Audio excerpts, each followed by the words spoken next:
CM Yogi Adityanath की ओर से इस दौरान कई बड़ी बातें कही गई हैं। गोरखपुर में सीएम योगी का बड़ा बयान। लोहिया ने शुरू कराया था रामायण मेला। समाजवादी पार्टी ने राम भक्तों पर गोली चलवाई। राम विरोधियों की दुर्गति होना तय है, ये सीएम योगी आदित्यनाथ की ओर से कहा गया। राम विरोधियों को कभी नहीं मिलेगी सदगति। ये तमाम बातें सीएम योगी आदित्यनाथ की ओर से कही गई और इसी दौरान उनकी ओर से रामायण का जिक्र भी किया गया और सपा पर निशाना साधा गया। बड़ी खबर आपको बता रहे, राम विरोधियों की दुर्गति होना तय है, ये सीएम योगी आदित्यनाथ की ओर से कहा गया है।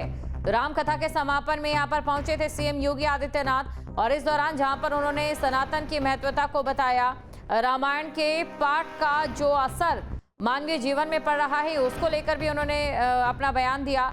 कुंभ का भी इस दौरान जिक्र किया गया।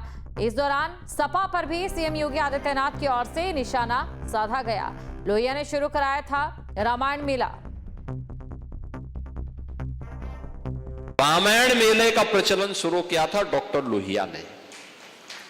वे समाजवादी थे।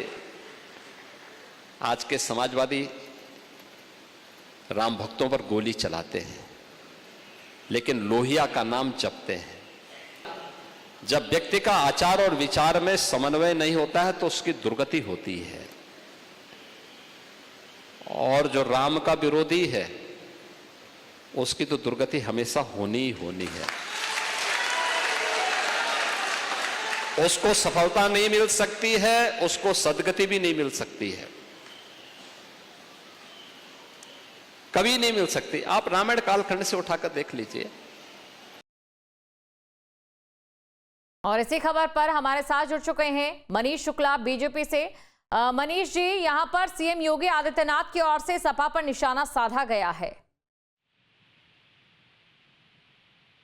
हेलो जी, आपको आवाज में। हाँ जी, सपा पर निशाना साधा गया है। सनातन को लेकर, राम को लेकर ये कहा है सीएम योगी आदित्यनाथ ने कि जो राम के विरोधी हैं उनकी तो दुर्गति होना तय है। देखिए, जो भारत की प्राचीन संस्कृति सभ्यता है, जो मान्यता है, उसके अनुसार जो धर्म विरुद्ध काम करेगा, जो सनातन विरुद्ध काम करेगा, उसको उसका दंड यही मिलता है। उसी जो मान्यता के आधार पर आदरणीय योगी आदित्यनाथ जी ने उक्त बात को कहा है। और निश्चित रूप से मुलायम सिंह यादव जी ने जब कार्यसेवकों पर गोली चलाई, उसके बाद का जीवन देखिए तो जिस तरीके से पुत्र के द्वारा अपमान, फिर राजनीति से उनका वो, तो निश्चित रूप से उनको वो दंड मिल रहा है, दंड मिला है। और आगे भी जो भी कभी भी जब आप निर्दोष पर हमला करेंगे, निर्दोष को सताएंगे, या कोई भी अपनी आस्था के अनुरूप कहीं कोई पूजा अर्चना कर रहा है, आस्था के अनुसार अपने जीवन का निर्वहन कर रहा है, उसके विरुद्ध अगर आप कोई काम करेंगे तो जिनको भी हिंदू मैथोलॉजी पे विश्वास है वो कहेगा जरूर, ये मानेगा जरूर कि उसको उसका परिणाम मिलता है। जी मनीष जी, सपा की ओर से कई मौकों पर देखा गया है राम मंदिर की प्राण प्रतिष्ठा आपको याद होगी। इसके अलावा बाकी भी कई मौके ऐसे रहे हैं जहां पर सपा खुद को ये कहती है कि वो राम प्रेमी। इसमें कांग्रेस का भी मैं जिक्र करना चाहूंगी। कांग्रेस भी कहते हैं कि हम तो राम प्रेमी हैं, लेकिन इसी के साथ कई मौकों पर उन्होंने बीजेपी पर यह कहकर निशाना साधा कि बीजेपी राम नाम का जो इस्तेमाल है सिर्फ और सिर्फ वोट बैंक के लिए करती है। देखिए, पूरा उत्तर प्रदेश, पूरा देश, या जिसको भी भारत पर जिसकी निगाहें हैं, सबको पता है कांग्रेस, समाजवादी पार्टी और उनकी तरह के जो दल हैं, उनका राम के प्रति क्या दृष्टिकोण रहा है, कैसे उन्होंने काल्पनिक बताया, कैसे समाजवादी पार्टी के सरकार में राम भक्तों पर गोलियां चली, और तमाम राजनीतिक दल के नेता जो राजनीति करते हैं तथा कथित धर्मनिरपेक्षता की, वो कभी न कभी किसी न किसी अवसरों पर। चलिए मनीष जी, आपके ओर से जो बातें कही जा रही हैं उनका जवाब देने के लिए भुवन जोशी जी, सपा प्रवक्ता, हमारे साथ जुड़ चुके हैं। भुवन जी, आपका भी मैं स्वागत करती हूँ।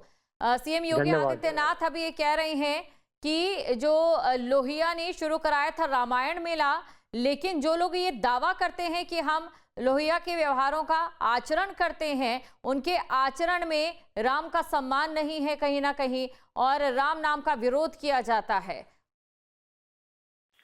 देखिए, मुझे तो लगता है उन लोगों को ना तो इतिहास की जानकारी है, ना वर्तमान समय की जानकारी है। सबसे बड़ा शिव मंदिर इटावा में माननीय अखिलेश यादव जी मना रहे हैं। कृष्ण के वंशज हैं, वो धर्म को मानने वाले व्यक्ति हैं। मुझे लगता है वो लोग ना तो वर्तमान समय को समझ पाए, ना इतिहास को समझ पाए हमेशा, और उन्हीं लोगों ने इनकी ताकत को आधा करने का काम करा। 2024 के चुनाव में जनता जनार्दन माननीय अखिलेश यादव जी के साथ है। अब माननीय मुख्यमंत्री जी की किसी प्रकार की बातों का उत्तर प्रदेश की जनता में कोई असर नहीं हो रहा है। देखिए भुवन जी, अभी आपकी ओर से कहा गया कि कृष्ण जी के वंशज हैं, अगर बात अखिलेश यादव की जाए, लेकिन उस समय ये बात याद नहीं आती है जब लोकसभा चुनाव हुए थे या कई ऐसे मौके हुए, दक्षिणी भारत की जो पार्टियां हैं आपके साथ गठबंधन में रहती हैं, लेकिन बावजूद उसके सनातन पर कड़ा प्रहार करती है, मानसिक बीमारी तक कह देती है और भी कई बातें कहती है, तब कोई प्रतिक्रिया सामने नहीं आती अक्सर सपा की। समाजवादियों ने हमेशा इस तरह की बातों का कभी समर्थन नहीं करा है। कोई पार्टी गठबंधन में वो क्या कहती है उसको तय करना उस पार्टी का काम है, लेकिन हम लोग सभी धर्म, सभी जाति, सभी वर्ग के लोगों का सम्मान करने का काम करते हैं। यही समाजवाद है और यही लोहिया का रास्ता है, यही अम्बेडकर जी का रास्ता है और यही नेताजी का रास्ता है। और अखिलेश यादव जी ने हम सब कार्यकर्ताओं को इसी रास्ते पे चलने की प्रेरणा दी है। अच्छा भुवन जी, एक और चीज है, आप लोग हमेशा ये कहते हैं कि जो बीजेपी है राम नाम पर वोट खसोटने का काम करती है, लेकिन वहीं दूसरी तरफ अगर देखा जाए तो बीजेपी की ओर से राम मंदिर बनाने को लेकर या बाकी चीजें भी ऐसे की जा रही है जिसका बीजेपी दावा ठोकती है कि यही वजह है कि राम का नाम जो है बीजेपी की ओर से बार बार लिया जाता है। चाहे कुंभ मेले के जिक्र की बात करें, कुंभ मेले को लेकर भी कई बार सपा पर निशाना साधा गया है, क्योंकि कुंभ मेले पर सवाल भी खड़े होते हैं और वहीं पर डुबकियां भी लगाई जाती है। देखिए, कुंभ मेले की बात आपको बताऊं, कुंभ मेले को सबको सफल संचालन की जिम्मेदारी सरकार के हाथ में थी, लेकिन कितने परिवार वहां भगदड़ में चले गए इसका आंकड़ा सरकार अभी तक नहीं दे पा रही है। रही बात राम के भगवान की, मैं कहना चाहता हूं अयोध्या में जो जमीनों का घोटाला भारतीय जनता पार्टी के लोगों ने करा है, उस पर लोगों ने अपना लोकमत देने का काम करा और वो लोकमतता की फैजाबाद जैसी सीट को ये लोग हार गए। वहाँ की जनता ने इनको नकारने का काम करा है।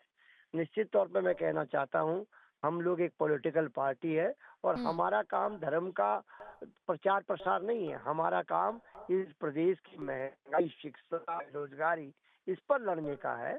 हम लोग समाजवादी लोग इसमें लड़ने में व्यस्त है और ये लोग करें। इनके पास ये तो धर्म के नाम की ही कमाई खाते हैं, इनको करने दीजिए इसी काम। ये इसी काम पे है, लड़ाने के लिए आए। इनका इतिहास भूगोल सब लड़ाई का है, लोगों को लड़वाने का, बांटने का इनका इतिहास है। ये इस रास्ते पे चलेंगे। हम लोग समाजवादी लोग अलग इस उत्तर प्रदेश को एक प्रगतिशील उत्तर प्रदेश बनाने के लिए जो माननीय अखिलेश यादव जी के कार्यकाल में था, उस दिशा में हम लोग चलने का काम करेंगे। भुवन जी, अभी देखिए कांवड़ यात्रा इस समय जारी है और कांवड़ यात्रा को लेकर नेम प्लेट विवाद भी आप जानते हैं।